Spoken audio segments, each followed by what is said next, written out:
यहाँ पर एक चेता कौन से महाराज जी हैं? चिदानंद,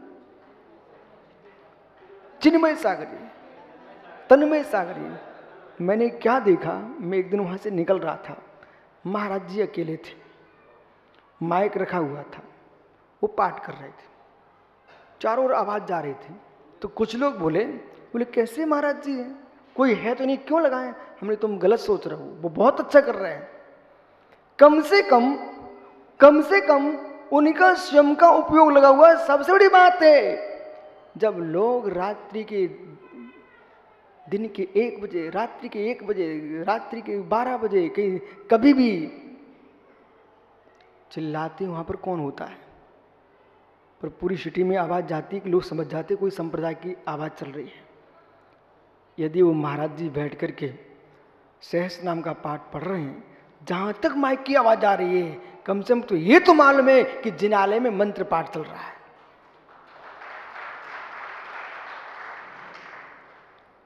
विधि रूप सोचना प्रारंभ कर दोगे तो हर जगह गुड़ मिलेगा। मैं बहुत खुश हुआ, मैं वहां से निकल गया, लेकिन महाराज जी अकेले बैठे थे, पाठ कर रहे थे। क्यों अच्छा लगा? ओह, एक मुडराज इस क्षेत्र में भगवान पारस प्रभु के चरणों में आप मीमांसा ग्रंथ का पाठ कर रहे थे अकेले। अंदर प्रवेश किया, जिसने 1 करोड़ शिव की पिंडियां रखी हो, उस राजा का नाम शिवकोटि हो। मित्र, ऐसा सम्राट जब मंदिर में प्रवेश किया, मुनिराज को प्रणाम करके कहता, स्वामी ये आप क्या पढ़ रहे थे? वो न्यायाचार था, विद्वान था राजा, संस्कृत का मर्मज्ञ था। पुनः सुना दिया आचार्य महाराज ने, मुनिराज ने। बोले महाराज जी अर्थ समझाओ। बोले मैं अर्थ नहीं जानता। धन हो, कोई माया भी होता तो मायाचारी कर देता, कभी नहीं करना। भैया किसी ग्रंथ का नाम मालूम नहीं है तो ये मत कहते ना यशोधर सागी समय सार में ऐसा लिखा है। समय सार में श्लोक नहीं है, समय सार में गाथाएं हैं। सुना रहे श्लोक और बोल रहे समय सार गाथा, वहां पकड़ा जाएगा आदमी।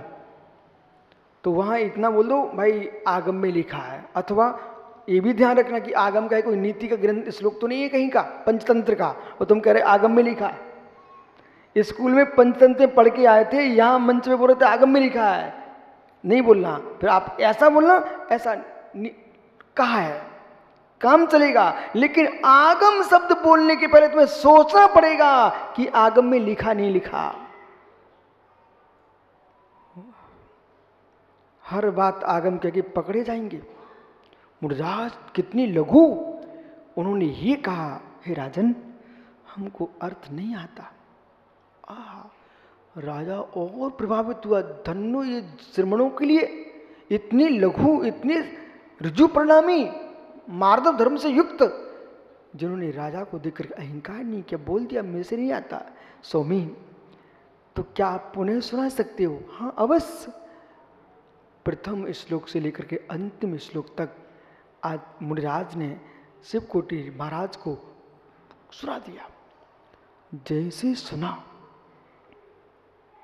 हो मैं कहाँ पड़ा था, बाहर सेना, अंदर केश लुंचन, अंदर केश लुंचन। तीर्थंकर पारस प्रभु अहित क्षेत्र के पादमूल में शिवकोटि राजा ने जिन्हें से दीक्षा धारण कर ली। न मंच था, न माइक था, न सभा थी, अकेले मुनिराज थे। और एक मुनिराज ने एक ग्रंथ का पाठ सुनाया कि राजा को वैराग हो गया। इसलिए भैया प्रदीप, एक भी श्रोता मिले उससे कहना, भैया जिन वाणी सुनने के तेरे परिणामों को मैं प्रणाम करता हूं। ऐसे खोटे कलयुग में क्या क्या सुनने को नहीं लोग तरस रहे, और तुझे जिनवाणी के परिणाम हुए हैं। जब लोग आके मेरे से कहते महाराज जी हमने जिनवाणी चैनल पर सुन लिया, कोई मोबाइल पर सुन लिया, जब ऐसा लोग बोलते ना। और एक दादाजी अभी अभी आए, आप जब संचालन कर रहे थे तब अभी अभी आए, बोले गुरु जी अभाग्य मेरा, अभी तक टीवी पर सुनता था, आज साक्षात देख लिया। तो मुझे ये नहीं लगा कि तुम विशुद्ध साईं प्रशंसा कर रहे हो, मुझे आनंद इस बात का आया, इस चरम के नियोग से तुम तीर्थंकर महावीर की परंपरा को सिर टेक रहे हो, तुम्हारे परिणामों को धन्य हो।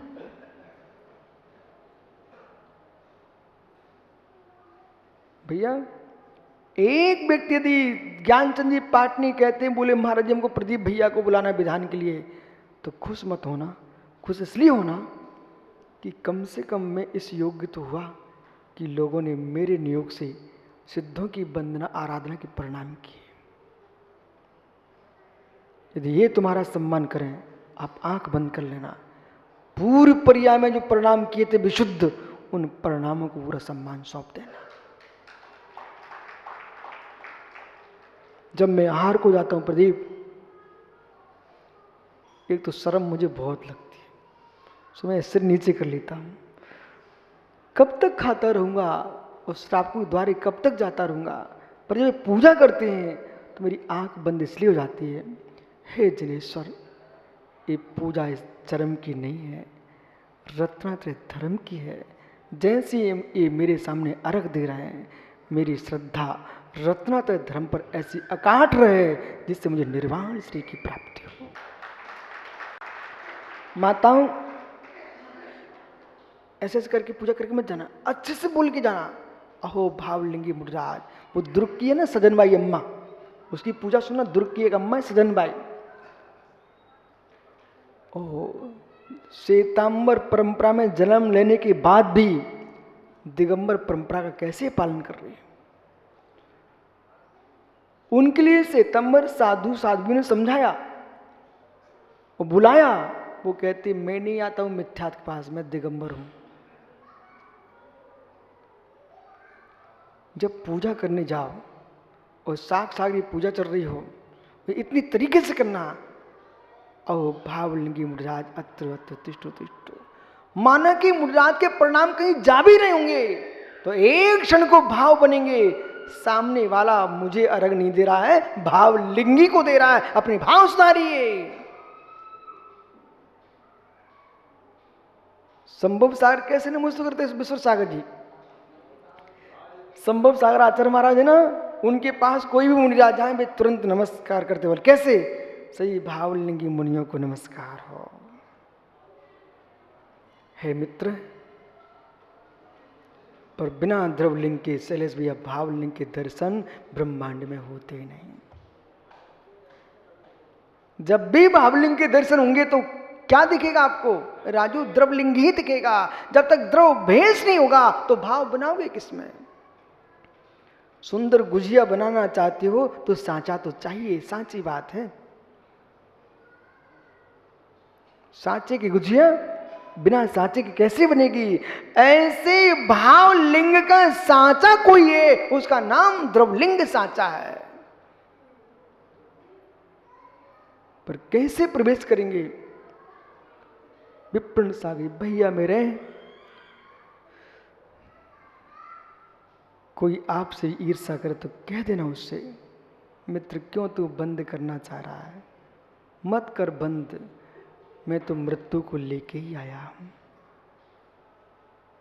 गुलाब का फूल कांटे को लेके आता मित्र, और जन्म लेने वाला बच्चा अपनी माँ के आंचल में दूध लेके आता है और साथ में मृत्यु को लेके भी आता है।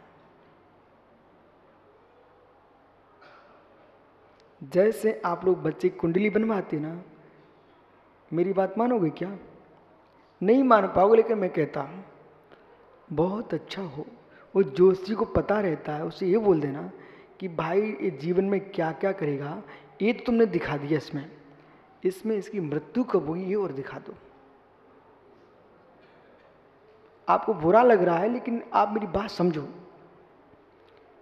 जीवन आज उसने तुम्हारे कुल में जन्म लिया है, पाटनीपुत्र, आज तुम पाटनी कुल में जन्मे हो, ये तुम्हारे पूर्व का पुरुषार्थ फलित हुआ है। यदि वो मृत्यु को दिखा देता है तो बेटा समझ जाएंगे हम, मेरी मृत्यु सुधर जाएगी तो अगला भव सुधर जाएगा।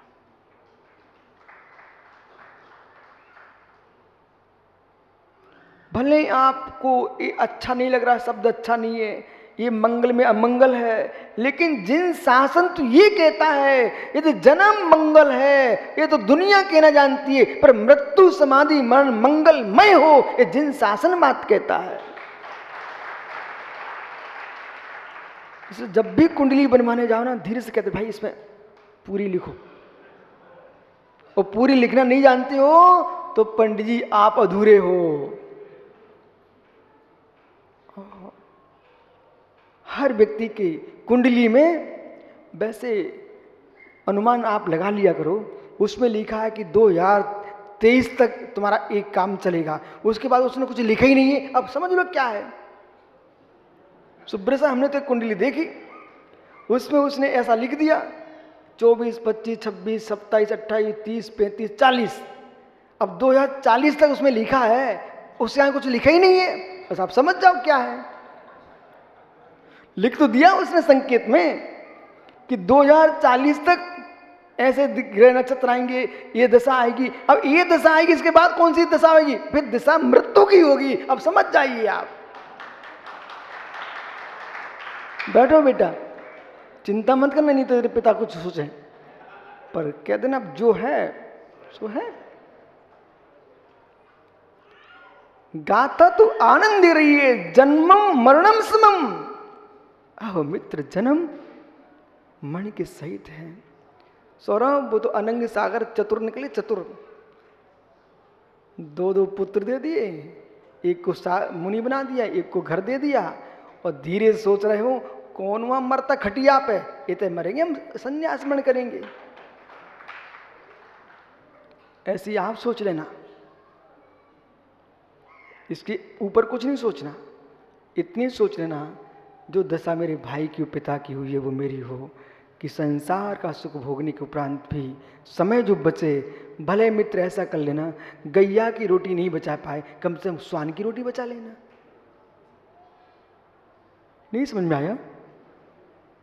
नहीं समझ में आया आप लोगों को? फिर से कहूं, भैया संगीतकार मित्र सुनना, भगवान से तब बोल दिया कर एक बार, प्रभु जैसा मैं आज सुरीले कंठ से भक्ति आपकी कर रहा हूँ, अंतिम समय मुझे ये भक्ति करने का अवसर मिल जाए और कुछ नहीं चाहिए। किसी के मुख से नमोकार सुनने को ना मिले, मैं अपनी मुख से भगवान की स्तुति करते करते चला जाऊं। अब सुनो रबसेन भैया, मैं ये कह रहा हूं, गैया की रोटी नहीं निकाल पाए, कम से कम कुत्ते की रोटी निकाल दो। क्या अर्थ हुआ इसका?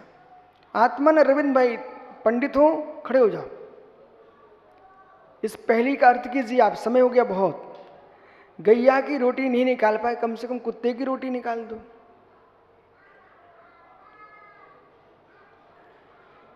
हमारे ईश्वरी के दादा बैठे कुर्सी पर, उनसे पूछो, खूब चौके दान दे रहे हो।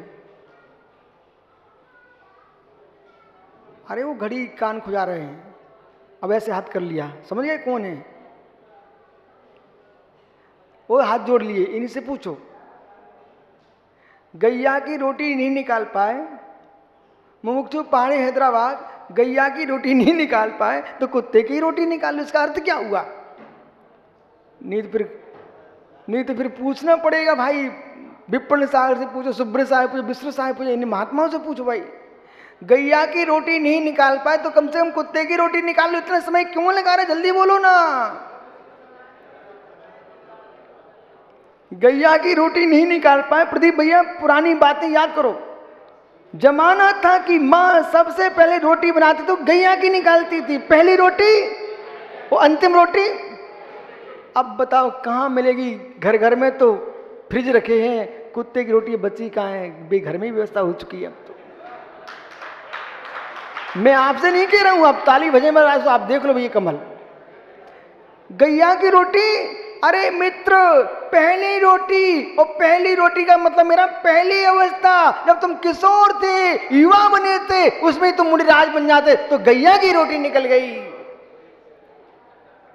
और मित्र नहीं निकाल पाए तो कम से कम इतनी राग छोड़ दो, अंतिम रोटी बची वही किसी को डाल दो। मित्र तो अंतिम जो जितने दिन बचे हैं इसे ही मोछ मार में लगा लो। आ गया समझ में? विराजो, मृत्यु को लेके आता है जन्म। संपत्ति, जितने युवा चमक रहे हैं आशीष, बेटा अपने मित्रों से कह देना, ये चमकते गाल संपज्योबनम जरा संयम, जो यौवन आया है वो अपना मित्र जरा को लेके आया है। जितनी युवा हैं सब विश्वास रखो। इधर दिख रहा ना, जब तू पहली बार पाली में आया था बेटा, मैं तेरी पाली में आया था बहुत दिन पहले, पूरे काले बाल थे और पूरा शरीर बाल, जब केस रोचनी होते ढक जाता था, ये बाल कहाँ चले गए? ये बाल उड़ी गए बेटा। यौवन जो है वो वृद्धत्व को लेके आता है। आचार्य विद्यासागर एक फोटो है, पंडित नीरज सतना ने खींची थी, वो ऐसे किए बैठे। वो फोटो है ना भैया, वो पंडित जी नीरज जी सतना ने खींची फोटो है वो। हाँ, तो पंडित जी बोल रहे थे, देखो महाराज जी ये तस्वीर हमने निकाली है, वो आज देखो बेटा क्या चमक रहे इसमें, ऐसे बैठे एक फोटो आप देखना, ठीक है? पहले लगी रहती थी, आज कमर झुक रही है, गर्दन झुक रही है, सबके दिन एक से। ये वृद्धत्व ये नहीं देखता कौन साधु कौन गृहस्थ है, नियति का धर्म तो नियति अपने समय पर करती है।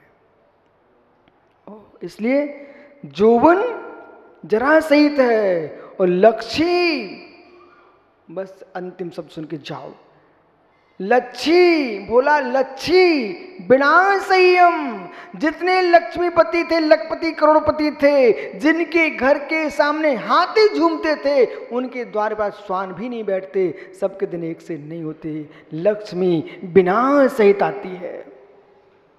इसलिए भैया जिनके पास धन संपत्ति है, कमल अपने सारे रिश्तेदारों से बोल देना, जितना अपने पास है दान पुण्य कर लो, नहीं तो नाश तो नियम से है। लक्ष्मी शास्त्र में लिखा है, शास्त्र झूठा है क्या? शास्त्र में लिखा है लक्ष्मी बिना संयम यम सबम भंगुरम मुढ़ा, ये सभी क्षण भंगुर हैं। इसलिए ज्ञानियों, जन्म मृत्यु के साथ है, यौवन वृद्धत्व के साथ है, लक्ष्मी विनाश के साथ है, सब क्षण भंगुर है। इसलिए निज ध्रुव ज्ञायक स्वाभि त्रिकालिक है, उसी की शरण में जाओ। आत्मा स्वभावम परिभाव भिन्नम, आत्मा स्वभावम परिभाव, आत्मा का स्वभाव प्रभाव अत्यंत भिन्न।